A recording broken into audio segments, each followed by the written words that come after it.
Amor imposible, capítulo 4, de Bárbara Cartland. Nerita comprendió que era una prueba y, sin discutir, se dirigió hacia el piano que se encontraba situado en una esquina del escenario. Se sentó y observó que era un magnífico Bechstein, similar al que ella solía tocar en su casa.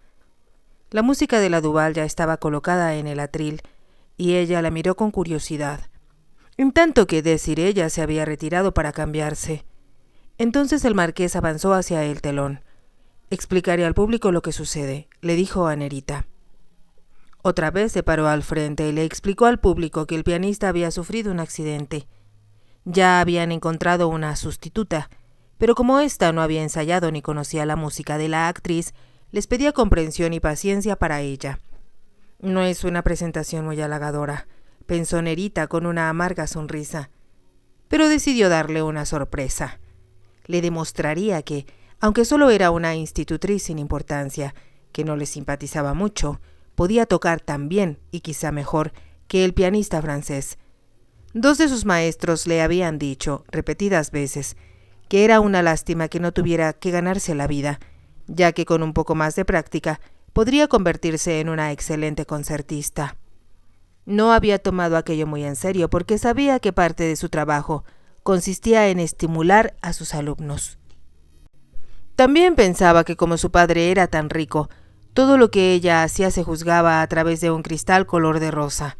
Ahora, se dijo, tenía la oportunidad de comprobar si sus maestros tenían razón. Como sabía que el marqués y el público esperaban escuchar algo suave y tranquilo, inició los resonantes acordes del primer concierto para piano de Tchaikovsky. A medida que el telón se abría con lentitud, la melodía inundó el teatro con las notas musicales que hacían eco en el decorado techo. Nerita sabía que al menos una persona la escucharía arrobada. Anthony. Ya había ejecutado esa pieza para él, pero sonaba muy diferente en el magnífico Bechstein que en el piano recto y con los techos bajos de la habitación infantil. Un momento después, la música la envolvió y se olvidó de todo, hasta de su antipatía por el marqués y del público que la escuchaba, dispuesto a la crítica. Tocó como lo hubiera hecho para su padre, sabiendo que se emocionaría tanto como ella con los armoniosos sonidos que parecían hacer que el propio corazón vibrara al unísono con las notas. Solo cuando terminó y dejó caer las manos sobre el regazo y, un segundo después, el aplauso de un atónito público estalló en el teatro, recordó que estaba en un escenario. No se puso de pie ni miró hacia el público. Dirigió la vista hacia las bambalinas, donde se encontraba el marqués, y lo vio aplaudir, no con complaciente cortesía, sino con un inesperado entusiasmo. Cuando cayó el telón, el señor Lafarge se acercó a ella y exclamó: «¡Magnífico! La señorita Duval ya está preparada». Volvió las hojas de las partituras y, sin hablar, Nerita ejecutó las suaves notas de la introducción al segundo acto de Phèdre. No debía tocar mucho antes que Desiree Duval saliera a escena, vestida con una flotante túnica y el velo, que era el ropaje tradicional de Phèdre, junto con el doble cinturón de camafeos. Se movió hacia los reflectores con la lentitud deliberada de una actriz que sabe que mantiene absorto a su público, aún antes de comenzar a hablar. Y cuando habló fue todo lo que Nerita esperaba, y mucho más. 10 años antes, al representar ese papel en su primera visita a Londres, Sarah Bernhardt había dicho: «Ya lo verán, les daré mi sangre, mi vida, mi alma». Y eso era lo que Desiree daba. Sollozaba, imploraba, gritaba, sufría, y las lágrimas genuinas que brotaban de sus ojos eran quemantes y amargas. Los brazos que extendía eran miembros tensos por la cruel añoranza de abrazar, hambrientos del amor que la mataba. Quedó el público casi tan exhausto cuando ella. Era evidente lo que sentía y, ya que a medida que caía el telón, se produjo un profundo silencio, como si la tragedia que acababan de representar fuera una tremenda realidad. En cuanto el telón la cubrió, Nerita observó que la señorita Duval se llevaba una mano a la frente y parecía a punto de desvanecerse de cansancio. El marqués estaba a su lado y la rodeó con un brazo para conducirla a su camarín a cambiarse. «Maravilloso, maravilloso», murmuró Nerita entre dientes. Toque, señorita, debemos romper la tensión. Toque y haga que todos vuelvan a la realidad, le imploró el señor Lafarge. De sugerencia suya, Nerita ejecutó la música ligera de Offenbach, que durante el Segundo Imperio había provocado revuelo en París. Conforme sus dedos se deslizaban por el teclado, sentía que hasta su propia atención se desvanecía. Cuando el marqués hizo la señal de que la actriz estaba lista, ya se escuchaba un rumor de conversaciones que indicaba que el público había recobrado la normalidad. El señor Lafarge daba vueltas a las hojas de las partituras y ella se dio cuenta de que Désirée Duval se proponía seguir los pasos de Rachel y cantar la Marsellesa, que la había encumbrado a la fama durante la Revolución. Con suavidad y lentitud, en contraste con la forma en que había tocado antes, Nerita comenzó a ejecutar la música con la cual todo París había marchado y cantado. Entretanto, Désirée Duval apareció en el escenario, alta y erguida, con una larga túnica blanca, semejante a la figura de la libertad inspirada en una talla del Arco de Triunfo. Por algún extraño fenómeno, aún antes que abriera la boca, el público se estremeció cuando hizo su entrada. El rostro de Désirée Duval era una máscara de lívida palidez, con una sombría expresión de sufrimiento y rebelión. Sus cejas formaban una sola línea, unidas en el centro, y sus labios curvados hacia abajo contenían una tormenta de amenazas. Las aletillas de la nariz estaban dilatadas por la pasión, como si pudieran aspirar el aire fresco de la libertad después de la fétida atmósfera de una prisión. Para todos los que la observaban, era como si la propia diosa Némesis se liberara de súbito de un bloque de mármol griego. Entonces, con voz de furia, ronca y monótona, pronunció el primer verso. Allons, enfants de la patrie. No cantaba ni recitaba.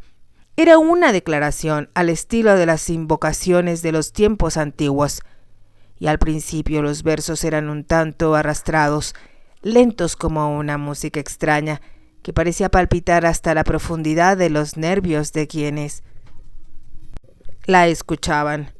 Después del odio acumulado y la sed de venganza, se tornó tierna, se ahogó en lágrimas ante el sagrado pensamiento de su país, se arrodilló ante las tiras tricolores de la bandera simbólica, y de pronto, como inspirada por fuerzas invisibles, se puso de pie y cantó la Marsellesa, con la voz de un ángel.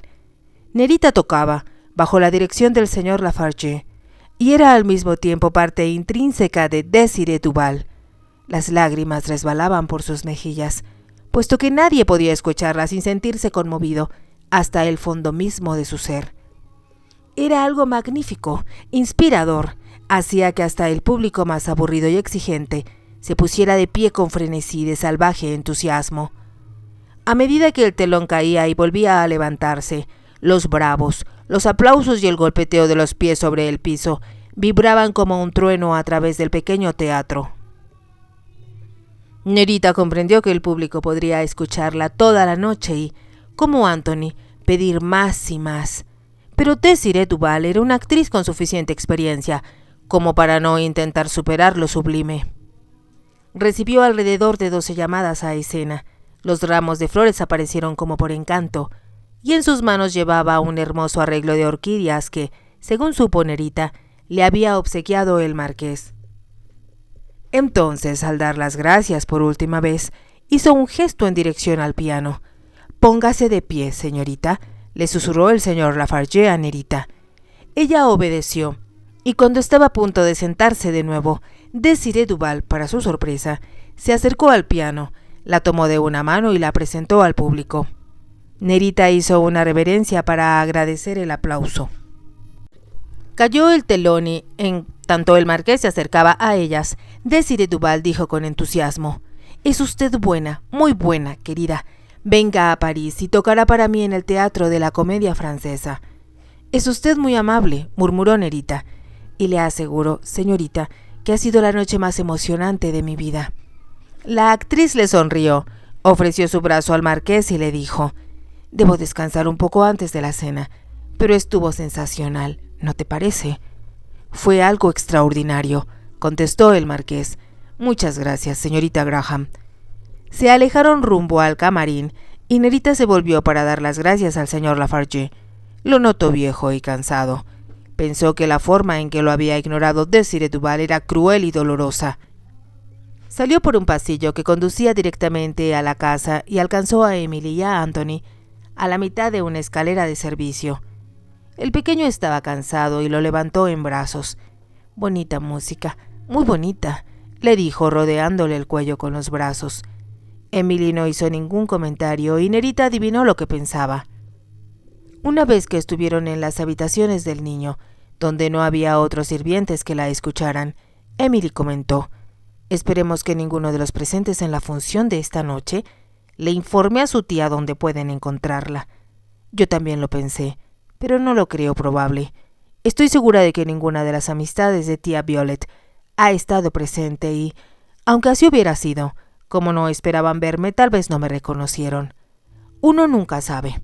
Bueno, pase lo que pase, siempre me sentiré orgullosa de haber tocado para Désirée Duval. Es una artista extraordinaria». Nerita pensó en lo horrorizada que se sentiría Emily si le contara que la actriz la había invitado a ir con ella a París.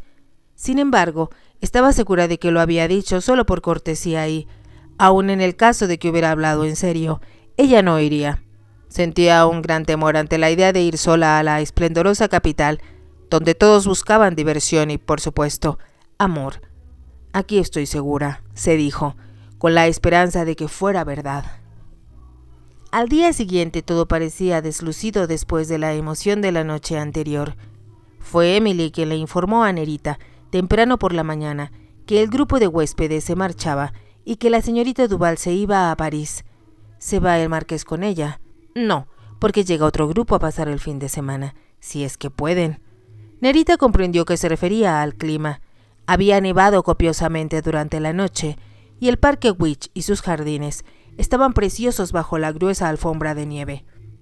El sol brillaba y Nerita pensó que a Anthony le divertiría hacer un hombre de nieve. «Vamos», le indicó, «saldremos a hacer un hombre de nieve más alto que tú. Veamos si podemos conseguir un sombrero viejo y una pipa». «Hace mucho frío para salir», se quejó el niño. «Mejor toca música bonita». «Eso será cuando oscurezca. Primero debes tomar un poco de aire fresco». «Hace mucho frío», repitió Anthony. Le pareció una reacción infantil poco inglesa que el niño no deseara jugar con la nieve, pero ignoró sus protestas, lo cubrió bien y lo bajó al jardín.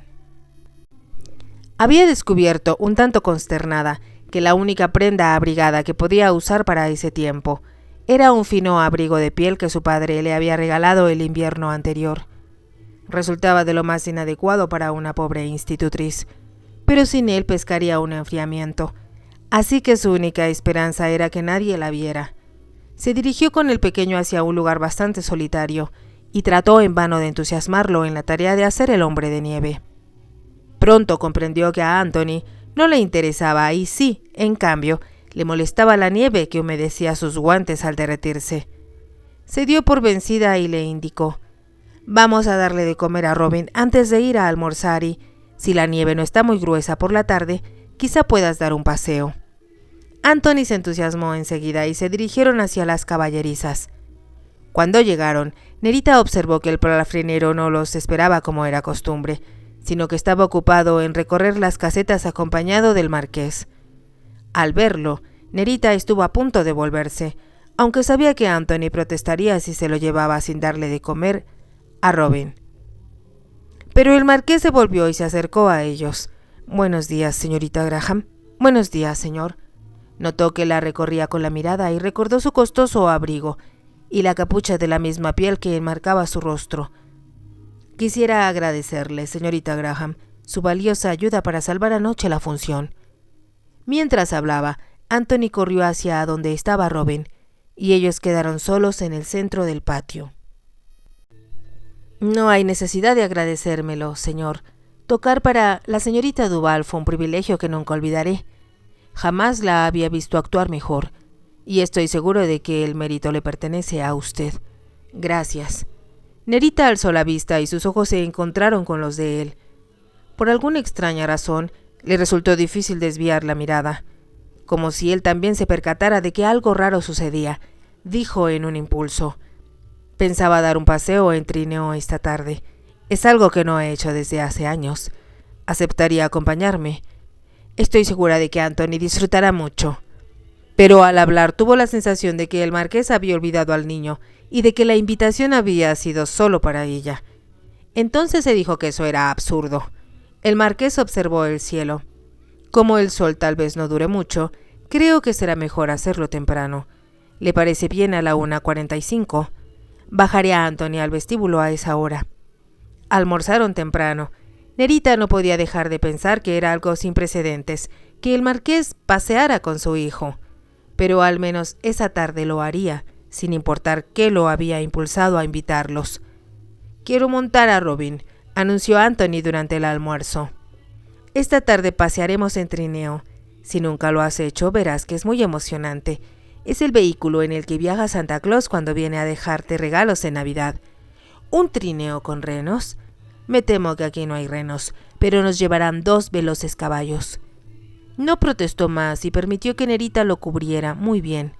Ella esperaba que el marqués no notara lo mucho que a su hijo le disgustaba el frío y de lo sensible que era a él. Sabía que abajo había suficientes mantas, pero por precaución llevó una extra para cubrir al niño. No tenía otra cosa para ponerse más que el abrigo, y de nuevo pensó que si el marqués sentía curiosidad, quizá fuera lo suficientemente cortés o indiferente como para no hacer ningún comentario. Cuando bajaba por la escalinata, que no había vuelto a usar desde su llegada, pensó que debía llevar a Anthony a recorrer la enorme mansión y explicarle la belleza de sus múltiples tesoros. Las banderas que colgaban de los muros serían la mejor lección de historia que podría darle. Más tarde, los cuadros con escenas mitológicas o la Sagrada Familia también serían parte de su educación. Tan pronto como el marqués se ausente, se dijo, exploraré toda la casa. Con o sin Anthony, era algo que estaba decidida a hacer. Cuando ya estaban a mitad de la escalera, vio que el marqués los esperaba abajo. Con su elegante sombrero de copa y su bien cortada chaqueta, el Parque Wych era, sin duda, el ambiente perfecto para él. Pero también necesita una mujer, pensó. Se preguntó, como lo había hecho ya tantas veces, qué habría sucedido en su matrimonio, para que su bella esposa huyera, dejando incluso abandonado a su hijo. «Veo que está preparada para cualquier emergencia», comentó el marqués al observar la manta que Nerita llevaba en los brazos. «No quiero que Anthony sufra un resfriamiento». Sí, es verdad, sería un gran inconveniente. Pero no miraba a su hijo, sino a ella. De pronto recordó, con sentimiento de culpa, que le había prometido a Emily que nunca bajaría al frente de la casa sin los anteojos. El marqués la miraba y ella bajó los ojos. Momentos después se dirigieron hacia la puerta. Ya había una alfombra colocada en la escalinata hasta donde los esperaba el trineo. A diferencia de lo que Nerita esperaba, era una hermosa pieza de Bavaria, en la que reconoció el hábil trabajo de los artesanos en ese país. Un lacayo la ayudó a subir y, como había planeado, sentó a Anthony en el centro. Pero en cuanto el marqués tomó el lugar del conductor, le indicó: «Deje al niño en la orilla. Así podrá ver con más facilidad lo que sucede en el exterior». Nerita quiso protestar, no obstante, siguió sus órdenes. El pequeño se mostró feliz de poder asomarse y observar cómo el trineo se deslizaba a través de la nieve. Tal como Nerita lo había imaginado, el trineo tenía un calentador para los pies y 2 mantas de piel. Cubrió bien al niño con una de ellas y también con la otra que había traído. «Así estarás bien calientito, querido», le dijo con voz baja. «Haz que los caballos vayan más aprisa», exclamó. «Así lo harán». Nerita descubrió que no había sido una falsa promesa, ya que el marqués tenía la intención de viajar con velocidad. La nieve era mucho más espesa de lo que Nerita había calculado. Era como estar en Suiza, pensó, donde había pasado un invierno con sus padres, y había disfrutado cada instante. Allí había aprendido a patinar y también a esquiar un poco. Se preguntó si debía sugerirle al marqués que en cuanto el lago se congelara, ella y el niño salieran a patinar. Pero se dijo que no valía la pena preguntárselo.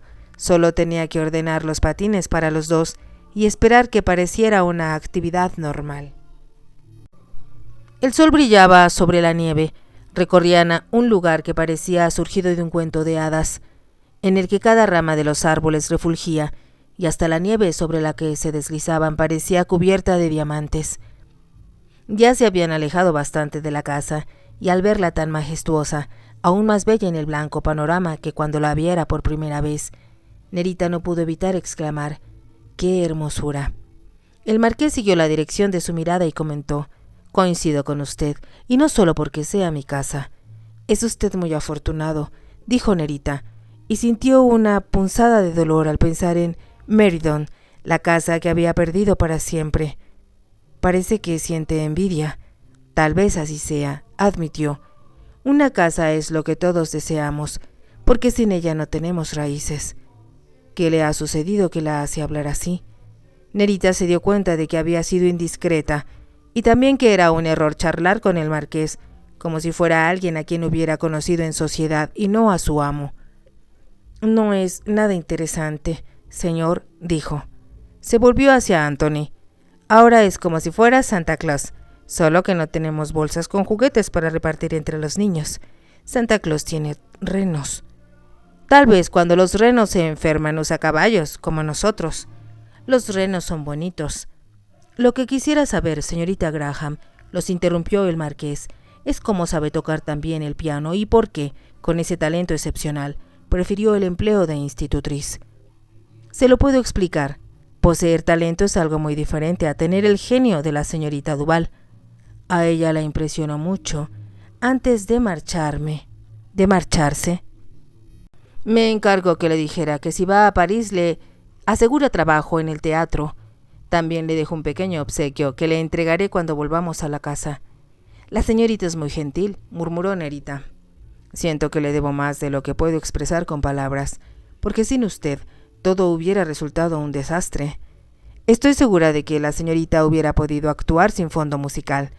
Eso es algo que jamás haría. Busca la perfección, y la música es parte importante de lo que siente y proyecta. Lo comprendí así. De modo que, como le dije, le estoy profundamente agradecido.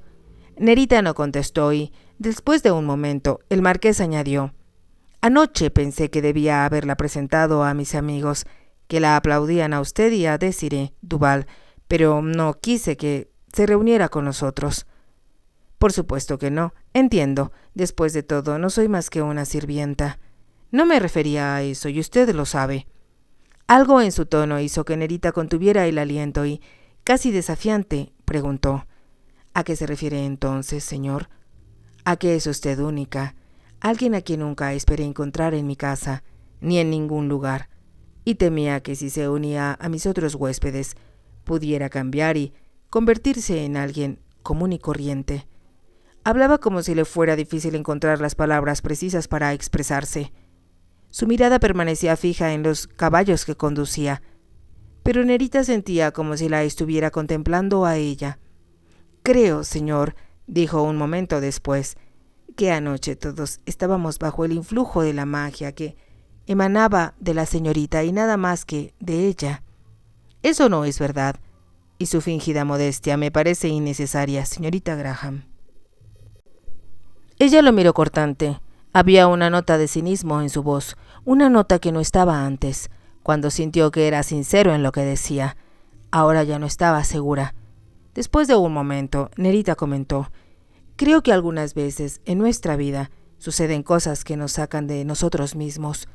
Vemos todo desde una perspectiva diferente. Eso fue lo que sucedió anoche. Ahora, volvamos al mundo cotidiano. ¿Está segura? Muy segura. Si eso es verdad, ¿por qué está aquí? No había necesidad de pensar mucho a qué se refería, y Nerita no intentó fingir que no comprendía. Quería creer que pensaba darle un gusto a su hijo con el paseo en trineo, pero sabe muy bien que no fue ese el motivo de mi invitación. Nerita no respondió y durante un rato permanecieron en silencio. Pensaba que no era correcto sostener esa conversación, ya que él era su amo y debía recordar su posición en la casa. Y sin embargo, si era sincera consigo misma, tenía que reconocer que era una conversación muy diferente, aunque en apariencia similar, de las que había sostenido con los jóvenes nobles italianos que la habían llevado de paseo en Roma. La cortejaban con toda palabra que le decían: y con cada mirada que le dirigían.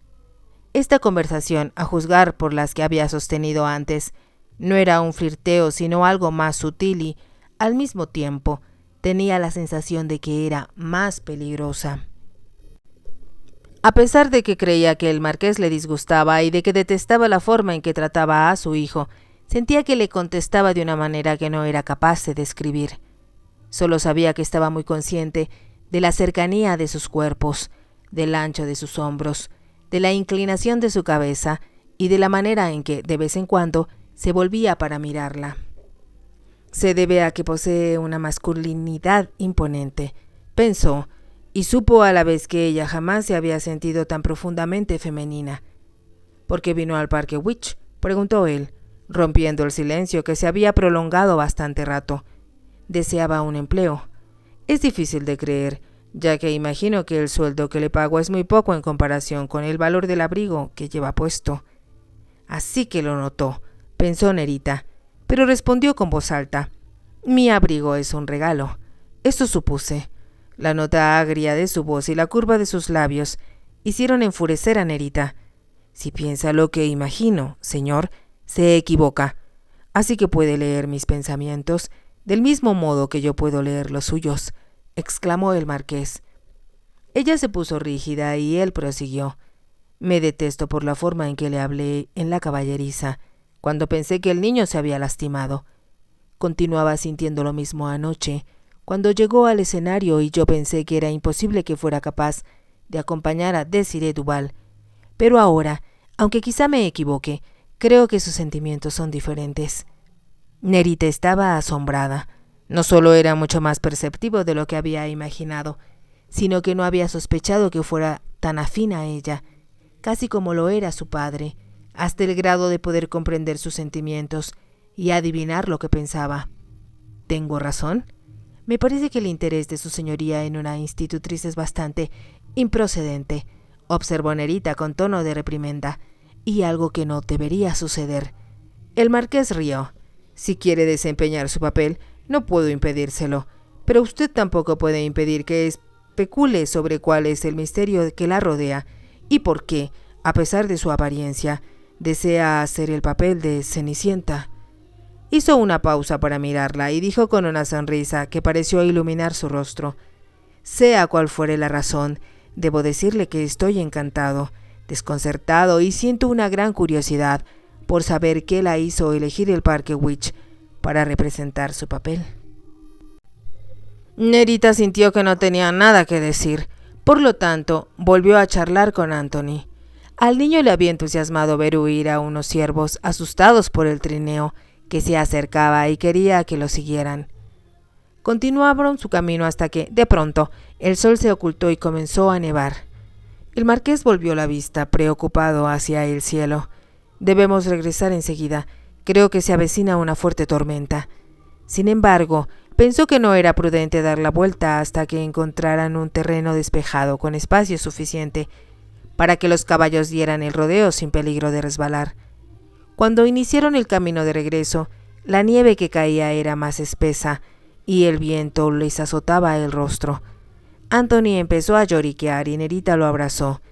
Pronto estaremos en casa, pero sabía que los caballos habían aminorado el paso porque era difícil ver y el marqués se había visto obligado a llevarlos a paso lento. Nerita inclinó la cabeza porque los copos de nieve que le azotaban las mejillas y la lastimaban le impedían ver al posarse sobre sus largas pestañas. Imaginó que los caballos tenían la misma dificultad. Anthony, pegado a ella, comenzó a protestar. «Tengo frío, quiero irme a casa». «Ya vamos rumbo a casa, pero los caballos van despacio porque la nieve les lastima la cara». «Tengo frío», repetía Anthony. Nerita comprendió que más que tener frío, estaba aburrido e incómodo, pero no podía hacer nada para remediarlo. «No creo que la violencia de la tormenta dure mucho», indicó el marqués. «Trataré de entrar en el bosque, que nos brindará cierta protección». Giró a los caballos hacia la derecha y, después de unos minutos en que no se veía nada, vieron frente a ellos la silueta de los árboles. Le tomó un poco de tiempo encontrar espacio entre ellos, pero al fin pudieron avanzar por una angosta vereda bordeada de árboles. Acabo de recordar que un poco más adelante hay una cabaña de leñadores. Tal vez sea mejor para ustedes que nos cobijemos allí. Es una buena idea, asintió Nerita. Y, como dice, la nieve es tan copiosa que no creo que dure mucho. Esperemos que no. Unos minutos después detuvo los caballos y Nerita observó que tenía razón, puesto que justo frente a ellos se encontraba una cabaña de troncos. El marqués acercó los caballos a la cabaña lo más que pudo, y entonces indicó: «No se muevan, la nieve es muy alta, yo los llevaré». Descendió y cuando estiró los brazos, Nerita le entregó a Anthony. El niño protestaba aún porque quería ir a casa, pero la novedad de bajar del trineo lo hizo callar, y Nerita notó que rodeaba el cuello del marqués mientras éste lo conducía a la cabaña. Dobló la manta de piel con lo que lo cubría y pensó que sería sensato llevarla adentro. Cuando estaba a punto de bajar, esperando que sus botines de piel no dejaran pasar la humedad de la nieve, el marqués regresó. «¿Se llevará la manta?», preguntó Nerita. «La llevaré a usted primero. Puedo caminar». «Tonterías, la nieve está muy alta». Le pareció que no tenía sentido protestar, pero al mismo tiempo se sentía turbada ante la posibilidad de estar en brazos del marqués. Luego se dijo que él se comportaría de la misma forma con cualquier mujer que estuviera en su compañía, tuviera 6 o 70 años. Después de colocar la manta en el asiento, se levantó y permitió que la levantara en brazos. Deseaba disculparse por causar molestias, pero las palabras se negaban a salir de sus labios. Sentía una extraña emoción al estar tan cerca de él y sentir su fuerza. Era una sensación diferente de cualquiera que hubiera sentido, pero se dijo que lo imaginaba. No estaba más cercana a él de lo que podría haberlo estado de cualquier otro al bailar.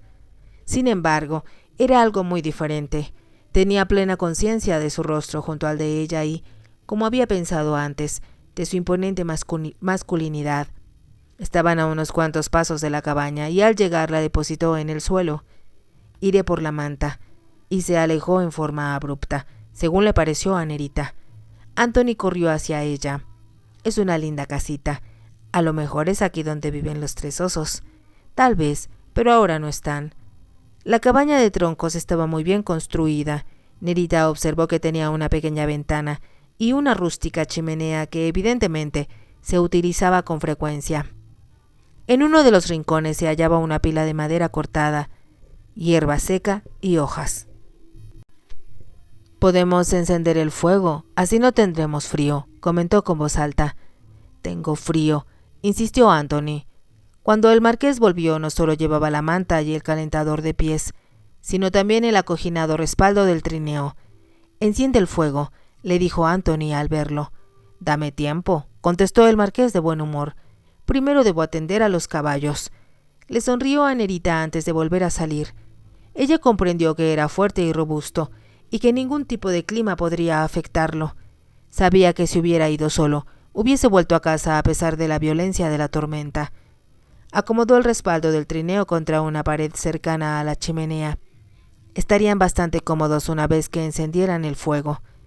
Al regresar, el marqués tenía sobre los hombros una gruesa capa de nieve y, antes de entrar en la casa, había sacudido la que cubría su sombrero de copa. «Es difícil de creer», comentó, «que la nieve está aún peor». «¿Estarán bien los caballos?», preguntó Nerita. «Los cobijé bajo las ramas de los árboles, y como pasan la mayor parte del año aquí, creo que son más resistentes que los que tengo en Londres. Todos son excepcionales. No ceso de admirarlos cada vez más». Imaginé que sabía apreciar los buenos caballos. De nuevo, Nerita se preguntó cómo podría ser tan perceptivo respecto a ella. Anthony estaba decidido a que se ocuparan de él. «¡Fuego!», chilló. «Quiero que me enciendas un fuego». El marqués agarró unos troncos y se inclinó frente a la chimenea. Nerita lo observó y cuando el fuego comenzó a arder comentó: «Es muy eficiente para encenderlo. Estudié en Eton y si hay algo que enseñan bien es a hacer una fogata, y uno recibe un buen castigo si deja que el fuego se apague». De pronto se esparció un calor que provocó que incluso Anthony se alejara un poco del fuego y se sentara junto a Nerita. «¿Nos vamos a quedar a dormir aquí?», preguntó. «Espero que no», respondió Nerita con rapidez, pero la idea la inquietó y volvió la vista hacia el marqués. Como para contestar a su silenciosa pregunta, él se dirigió a la ventana y limpió el vidrio con la mano. No parece calmarse todavía, pero falta mucho para que anochezca. No tanto, le discutió Nerita. Cree que alguien venga a buscarnos. No me parece que lo considere necesario antes de las 4:30 o 5 de la tarde. Nerita lanzó un breve suspiro, pero no dijo nada para no alarmar al niño. Sin embargo, el pequeño parecía bastante contento acurrucado junto a ella y contemplando el fuego. Se aflojó un poco el cuello del abrigo, y como también ella comenzaba a sentir calor, dejó caer hacia atrás la capucha de su abrigo y se arregló el cabello. Entonces levantó los ojos y vio que el marqués, de pie junto a la chimenea, la observaba con una expresión que la turbó. Como si tomara una repentina decisión, él dijo: «Me será imposible permanecer aquí de pie. Creo que estaré más cómodo si me reúno con ustedes. ¿Pueden hacerme un lugar para que también me apoye en el cojín?»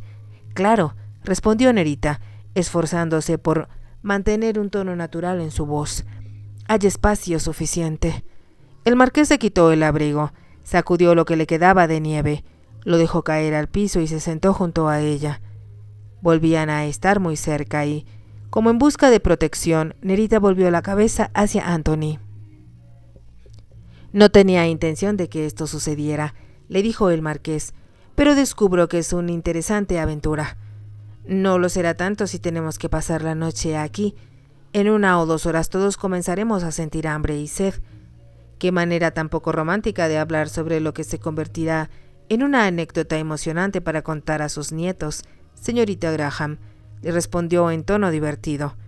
«Lo más probable es que se convierta en un tema de murmuraciones», respondió Nerita sin pensar. No miró al marqués, pero sabía que sonreía. «¿Así que teme verse comprometida, señorita Graham?» «Creo que Anthony será un excelente acompañante». Y otra vez pensó que no era una conversación adecuada entre una empleada y su amo. Pero, de una forma que no podía explicarse, el marqués parecía derribar las barreras naturales que debía haber entre ellos, e incluso sus defensas instintivas contra él. «Hábleme de usted», le pidió unos momentos después. «Debe haber comprendido que no tengo deseos de hacerlo». «¿Por qué? La mayoría de las mujeres siempre están dispuestas a hablar de sí mismas. Y no entiendo la razón para que usted se comporte de esa forma irritante y misteriosa. Si le resulta irritante, ¿por qué no aleja el tema de su mente?» «Me es imposible.